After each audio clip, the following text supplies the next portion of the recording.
PHQ द्वारा time time पे cyber crimes को रोकथाम के लिए अलग अलग अभियान भी जारी कर रहे थे। उसी के तहत और अभी ऑपरेशन ब्लैक सिम एक अभियान चलाया जा रहा था। उसमें हमें सूचना मिली थी, कुछ पॉइंट ऑफ सेल से लोगों का नाम पे फर्जी सिम इश्यू करने का सामने आया था।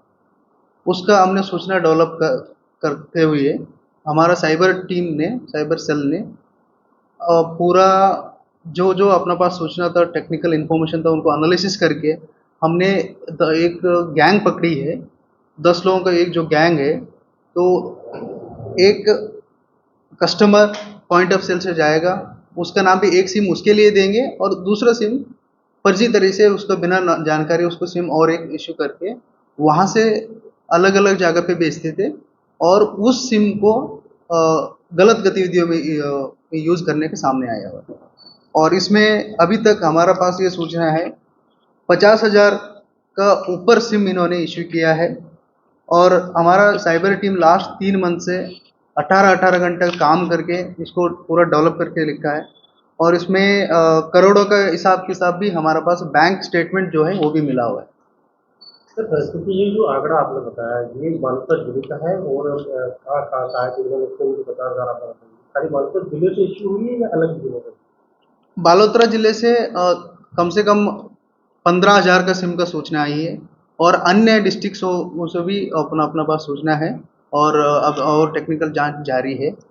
और इसमें अभी अन्य जो टेक्निकल इन्फॉर्मेशन हमें चाहिए, हम जो कंपनियों से भी हम कोऑर्डिनेट करके करा रहे हैं। और पीएचक्यू द्वारा भी एडीजी सचिन मित्तल सर का निर्देशन पे भी अलग अलग डिस्ट्रिक्टों में भी कार्रवाई जारी है। सर, ये सरगना कहाँ से दस्तयाब किए गए हैं जो सिम का फरॉड कर रहे हैं?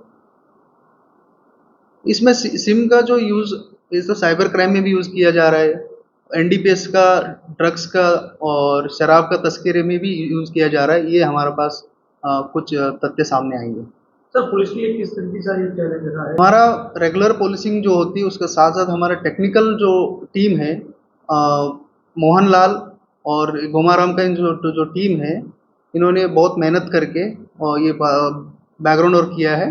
और हमारा कम से कम इसमें 50-60 लोग हमारा पूरा टीम इन्वॉल्व थे और बाकी सूची हम प्रेस नोट में दे देंगे। ये जो सिम हाँ, इसमें जिनको पता चल गया है कि हमारा नाम पे फर्जी सिम है, उन परिवादी ने आके शिकायत किया है और उनके आधार पर एफआईआर भी जारी है। एफआईआर करके हम आगे जांच भी जारी है। अभी ये अलग अलग डिस्ट्रिक्ट से सिम इश्यू करके कहीं कहीं जयपुर में भी यूज़ हुआ है, अन्य जगह पे भी यूज़ हुआ है, यहाँ पे भी यूज़ हुआ है। और टेलीकॉम एजेंसी उनसे भी हम कोऑर्डिनेट कर रहे हैं कि उनसे भी उनका पास जो डाटा है उनसे भी हम मदद ले रहे हैं। और साथ में अगर इस तरह का इन्वेस्टिगेशन का कंप्लीट होते हुए हमें अन्य सामने अगर तथ्य आता है तो हम आगे पुटअप करेंगे। इस जनरली जो कस्टमर जाता है उसका नाम पे इनका तरीका यही है कि एक बार फ़ोटो खींचते हैं, फिर बोलेंगे अरे आपका फ़ोटो अच्छा नहीं आया, फिर दोबारा फ़ोटो खींचते हैं। एक बार फ़ोटो खींच लिया, एक सिम इश्यू हो गया, दोबारा फ़ोटो खींच लिया तो दोबारा इश्यू हो सकते हैं। तो ऐसा सामने आया है। और जो भी कस्टमर से भी हम अपील करेंगे, जो भी अगर आप खुद ही चेक कर सकते हैं आपका नाम पे कितना सिम इश्यू है और आप कितना यूज़ कर रहे हैं और अन्य कोई यूज़ कर रहे हैं, उसके लिए हमारा I4C का भी कुछ पोर्टल्स है, संचार सारथी है और टैफ कॉप भी है, वो भी उसमें चेक कर सकते हैं कि कस्टमर के नाम पे कितना सिम है। सर, जो ये यहाँ पे एक संदीप, विक्रम और मुकेश का एक मेन मास्टरमाइंड्स है। ये लोग अलग अलग डिस्ट्रीब्यूटर का माध्यम से पॉइंट ऑफ सेल से इश्यू करा के, ये लोग एक लोकेश करके व्यक्ति है जयपुर में, और उसको वहाँ से एक्टिवेट करा के आगे के काम में लेते थे। और उनसे हम अराउंड 19 सिम मोबाइल्स और 2-3 लैपटॉप भी हमने बरामद किए हैं। जनरल सर, बैंकों से भी हम हिसाब किताब ले रहे हैं। अभी वो मतलब हो सकता है ये करोड़ों में हुआ होगा, हम वो चेक कर रहे हैं। और अन्य जो गलत गतिविधि में जैसे साइबर क्राइम वगैरह में जो यूज़ कर रहे हैं उसका जांच जारी है और आगे जैसा आएगा बता जिलेवासी यही है। जब भी आप नए सिम लेने जा रहे हैं, एक बार आप वेरीफाई कर लीजिए आपका नाम पे दूसरा सिम तो इश्यू नहीं कर रहे। और दूसरा, अगर आपको किसी को डाउट होता है तो हमारा साइबर सेल को कांटेक्ट कर लीजिए। और उसका अलावा जो संचार सारथी पोर्टल है उस पर भी चेक कर सकते हैं कि किसी का नाम पे कोई फर्जी सिम है या नहीं। ठीक है। हम्म।